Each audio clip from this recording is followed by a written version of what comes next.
DB কার্যালয়কে রীতিমতো নিজের সমালোচিত ভাতের হোটেল বানিয়ে ফেলেছিলেন সাবেক ডিবি প্রধান। সম্প্রতি নানা বিতর্কিত কর্মকাণ্ডে জড়িত পুলিশের অতিরিক্ত আইজি ডিএমপি ডিবির সাবেক প্রধান হারুনার রশিদকে আটক করা হয়েছে। এতে তাকে অজ্ঞাত স্থানে হেফাজতে নিয়ে জিজ্ঞাসাবাদ চলছে বলে নিশ্চিত করেছে একটি দায়িত্বশীল সূত্র। শেখ হাসিনার পদত্যাগ ও দেশ ছাড়ার পরপরই আত্মগোপনে চলে যান পুলিশের শীর্ষ কর্মকর্তারা। এতে রীতিমতো চেইন অফ কমান্ড ভেঙে পড়ে পুলিশ বাহিনীর। বিক্ষুব্ধ জনতা পুলিশ স্থাপনা ঘিরে হামলা চালানো শুরু করলেও পুলিশ পাল্টা গুলি ছোড়ে। এতে বিভিন্ন থানায় হতাহতের ঘটনা ঘটে। এক পর্যায়ে নানাভাবে থানা ও স্থাপনার ফোর্সও আত্মগোপনে চলে যায়। ছাত্র জনতার অসহযোগ আন্দোলনের জেরে পতন ঘটেছে দীর্ঘদিনের শেখ হাসিনার সরকারের পতনের খবরেই উচ্ছ্বাসে ভেসেছেন দেশের আপামর জনতা। ছাত্র আন্দোলনের শুরু থেকেই শিক্ষার্থীদের পক্ষে সোচ্চার ছিলেন জনপ্রিয় ইসলামিক স্কলার ও আসসুন্নাহ ফাউন্ডেশনের চেয়ারম্যান শায়েখ আহমদুল্লাহ। এবার আর্থিক সহায়তা নিয়ে এগিয়ে এলেন তিনি। কোটা সংস্কার আন্দোলন ঘিরে পুলিশের ভূমিকা নিয়ে অভিযোগ উঠেছে নানা মহলে। সরকারের পদত্যাগের পর মঙ্গলবার পদচ্যুত করা হয়েছে পুলিশের আইজিপি আব্দুল্লাহ আল মামুনকে। এরই মধ্যে দেশের প্রাচীনতম সংগঠন বাংলাদেশ পুলিশ অ্যাসোসিয়েশনের বর্তমান কার্যনির্বাহী কমিটি বিলুপ্ত ঘোষণা করা হয়েছে। বুধবার ঘোষণা করা হবে নতুন কমিটি। ছাত্র জনতার জয়কে দ্বিতীয় স্বাধীনতা বলে আখ্যায়িত করেছেন শান্তিতে নোবেল বিজয়ী একমাত্র Bangladeshi professor doctor Mohammad Yunus.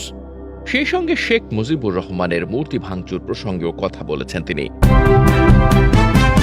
DB কার্যালয়কে রীতিমতো নিজের সমালোচিত ভাতের হোটেল বানিয়ে ফেলেছিলেন সাবেক ডিবি প্রধান। সম্প্রতি নানা বিতর্কিত কর্মকাণ্ডে জড়িত পুলিশের অতিরিক্ত আইজি ডিএমপি ডিবির সাবেক প্রধান হারুনার রশিদকে আটক করা হয়েছে। এতে তাকে অজ্ঞাত স্থানে হেফাজতে নিয়ে জিজ্ঞাসাবাদ চলছে বলে নিশ্চিত করেছে একটি দায়িত্বশীল সূত্র। সাবেক প্রধানমন্ত্রী দেশত্যাগের দিন শাহজালাল আন্তর্জাতিক বিমানবন্দর থেকে তাকে আটক করে নিয়ে যায় রাষ্ট্রীয় একটি সংস্থা। তবে সেটি পুলিশ, র্যাব নাকি অন্য কোনো আইন শৃঙ্খলা বাহিনীর সদস্য সেটি নিশ্চিত হওয়া যায়নি। সূত্র জানায়, মূলত কার নির্দেশে অতিরিক্ত আইজিপি হারুন বৈষম্য বিরোধী ছাত্র আন্দোলনের 6 সমন্বয়কে তুলে নিয়ে আটকে রেখেছিলেন, তাদের কাছ থেকে জোর করে বিবৃতি আদায় করেছিলেন, ছাত্র জনতার আন্দোলন দমনে নির্বিচারে ঘরে ঘরে ডিবি পুলিশ পাঠিয়ে মানুষ তুলে আনার কাজটি করেছেন, রাজনীতিক সহ জনগণের সঙ্গে বেপরোয়া আচরণ করেছেন, সেটি জানার চেষ্টা চলছে। এছাড়া 6 সমন্বয়কের সঙ্গে দেখা করতে গেলে সাবেক স্বরাষ্ট্র প্রতিমন্ত্রী সোহেল তাজকে দেখা করতে দেননি অতিরিক্ত আইজিপি হারুন। তখন বলেছিলেন, ঊর্ধ্বতন কর্তৃপক্ষের নির্দেশ ছাড়া দেখা করা সম্ভব নয়। তাদের কবে ছাড়া হবে জানতে চাইলেও তিনি বলেছিলেন, ঊর্ধ্বতন কর্তৃপক্ষ যখন নির্দেশ দেবে তখন ছাড়া হবে। ফলে সেই ঊর্ধ্বতন কর্তৃপক্ষকে সেটিও হারুনের কাছ থেকে জানার চেষ্টা করা হচ্ছে। সমালোচিত এই পুলিশ কর্মকর্তা শেখ হাসিনার আনুকূল্য পেয়ে একের পর এক পদোন্নতি ও গুরুত্বপূর্ণ জায়গায় পদায়ন পান। নানা অপকর্মের সঙ্গে তার যোগসাজশের পাশাপাশি স্বৈরাচারী শেখ হাসিনার উদ্দেশ্য সাধনে বিরোধী রাজনৈতিক দলের নেতাকর্মীদের ধরপাকড়ে বড় ভূমিকা ছিল হারুনের। সর্বশেষ কোটা সংস্কার আন্দোলনে বিএনপি সমর্থন দেওয়ার পর 17 জুলাই দলের পল্টনের কেন্দ্রীয় কার্যালয়ে অভিযান চালান অতিরিক্ত আইজিপি হারুন। এরপর থেকে সেখানে আর কাউকে ঢুকতে দেওয়া হয়নি। এছাড়া বিএনপির আন্দোলনের সময় দলের স্থায়ী কমিটির সদস্য গয়েশ্বরচন্দ্র রায়কে ধরে নিয়ে ডিবি অফিসে বেশ কয়েক ঘণ্টা আটকে রাখেন হারুন। তাকে জোর করে আপ্যায়ন করে সেই ছবি সামাজিক যোগাযোগ মাধ্যমে ছেড়ে দেন। একইভাবে সমন্বয়কদের জোর করে খাবার টেবিলে বসিয়ে চাউমিন খাওয়ানোর ছবি ও ভিডিও সামাজিক যোগাযোগ মাধ্যম ও সংবাদ মাধ্যমে ছড়িয়ে দেন তিনি। শেখ হাসিনার পদত্যাগ ও দেশ ছাড়ার পরপরই আত্মগোপনে চলে যান পুলিশের শীর্ষ কর্মকর্তারা। এতে রীতিমতো চেইন অফ কমান্ড ভেঙে পড়ে পুলিশ বাহিনীর। বিক্ষুব্ধ জনতা পুলিশ স্থাপনা ঘিরে হামলা চালানো শুরু করলেও পুলিশ পাল্টা গুলি ছোড়ে। এতে বিভিন্ন থানায় হতাহতের ঘটনা ঘটে। এক পর্যায়ে নানাভাবে থানা ও স্থাপনার ফোর্সও আত্মগোপনে চলে যায়। তবে রাজারবাগ পুলিশ লাইন্সের ব্যারাকগুলোতে পুলিশ সদস্যরা থাকলেও তারা কর্মবিরতির ঘোষণা দিয়েছেন। এতে পুলিশ সদর দপ্তর, ঢাকা মহানগর পুলিশের সদর দপ্তর ও গোয়েন্দা কার্যালয়ে কোনো পুলিশ সদস্যই ছিলেন না। বিমানবন্দর সহ রাষ্ট্রীয় গুরুত্বপূর্ণ স্থাপনাগুলোতেও পুলিশের কার্যক্রম চোখে পড়েনি। এদিকে মাঠ পর্যায়ে পুলিশ কর্মকর্তারা সামাজিক যোগাযোগ মাধ্যমে ক্ষোভ ছাড়ছেন ঊর্ধ্বতন কর্মকর্তাদের দিকে। যদিও পুলিশ সদর দপ্তরের মিডিয়া শাখা থেকে জানানো হয়েছে, ডিএমপির সকল ফোর্সকে ছুটি দেওয়া হয়েছে। মর্মে সামাজিক যোগাযোগ মাধ্যমে প্রচারিত সংবাদটি সঠিক নয়। অন্যদিকে আন্তঃবাহিনী জনসংযোগ পরিদপ্তর থেকে জানানো হয়, সারা দেশে আইনশৃঙ্খলা রক্ষার্থে সেনা, নৌ ও বিমান বাহিনীর সঙ্গে বিজিবি, র্যাব, পুলিশ, কোস্টগার্ড ও আনসার সহায়তা করছে। আর আনসার ও গ্রাম প্রতিরক্ষা বাহিনী থেকে জানানো হয়, চলমান পরিস্থিতিতে আনসার বাহিনীর সদস্যদের থানা, বিমানবন্দর ও ট্রাফিক নিয়ন্ত্রণের দায়িত্ব দেওয়া হয়েছে। আত্মগোপনে থাকা মাঠ পর্যায়ের পুলিশ কর্মকর্তারা নাম প্রকাশ না করে বলেছেন, ঊর্ধ্বতন কর্মকর্তারা তাদের মাঠে রেখে আত্মগোপনে গেছেন। মাঠের ফোর্স আর কর্মকর্তা কোনো নির্দেশনা না পেয়ে দিশেহারা হয়ে পড়েছেন। বিভিন্ন থানায় আক্রমণ করে পুলিশ সদস্যদের নির্মমভাবে হত্যা ও অস্ত্র লুটের ঘটনায় তারা আতঙ্কিত হয়ে পড়েছেন। জীবন রক্ষার্থে তারা আত্মগোপনে যেতে বাধ্য হয়েছেন। পুলিশের এই স্তরের কর্মকর্তাদের অনেকে তাদের ফেসবুকে রক্তমাখা পুলিশ লোগো পোস্ট করে নিরাপত্তা নিশ্চিত না হওয়া পর্যন্ত ডিউটি করবেন না বলে জানাচ্ছেন। এদিকে পুলিশের সূত্র বলছে, বিভিন্ন থানা ও স্থাপনা থেকে পালিয়ে আসা কনস্টেবল থেকে পরিদর্শক মর্যাদার অনেক সদস্য রাজারবাগ পুলিশ লাইন্সে আশ্রয় নিয়েছেন। গতকাল দিনভর রাজারবাগ পুলিশ লাইন্সে ওই সদস্যরা ছাড়াও ব্যারাকের সদস্যরা দফায় দফায় ঊর্ধ্বতন কর্মকর্তাদের বিরুদ্ধে নানা স্লোগান দিয়েছেন। তারা no safety no duty slogan দিয়ে বলেন, তাদের সঙ্গে জনতা বা ছাত্রদের কোনো ঝামেলা নেই। ঊর্ধ্বতন কর্মকর্তারা পদ রক্ষায় তাদের জনগণের মুখোমুখি করেছেন। দায়িত্বশীলরা সরে যেতে পারলেও এখন সাধারণ সদস্যরা আক্রান্ত হচ্ছেন। নিরাপত্তা না পেলে তারা আর ডিউটিতে যাবেন না। ছাত্র জনতার অসহযোগ আন্দোলনের জেরে পতন ঘটেছে দীর্ঘদিনের শেখ হাসিনার সরকারের পতনের খবরেই উচ্ছ্বাসে ভেসেছেন দেশের আপামর জনতা। ছাত্র আন্দোলনের শুরু থেকেই শিক্ষার্থীদের পক্ষে সোচ্চার ছিলেন জনপ্রিয় ইসলামিক স্কলার ও আস-সুন্নাহ ফাউন্ডেশনের চেয়ারম্যান শাইখ আহমদুল্লাহ। এবার আর্থিক সহায়তা নিয়ে এগিয়ে এলেন তিনি। বৈষম্য বিরোধী ছাত্র আন্দোলনে অসচ্ছল, আহত, গুলিবিদ্ধ এবং নিহতদের আর্থিক সহায়তা দেওয়ার সিদ্ধান্ত নিয়েছে আস-সুন্নাহ ফাউন্ডেশন।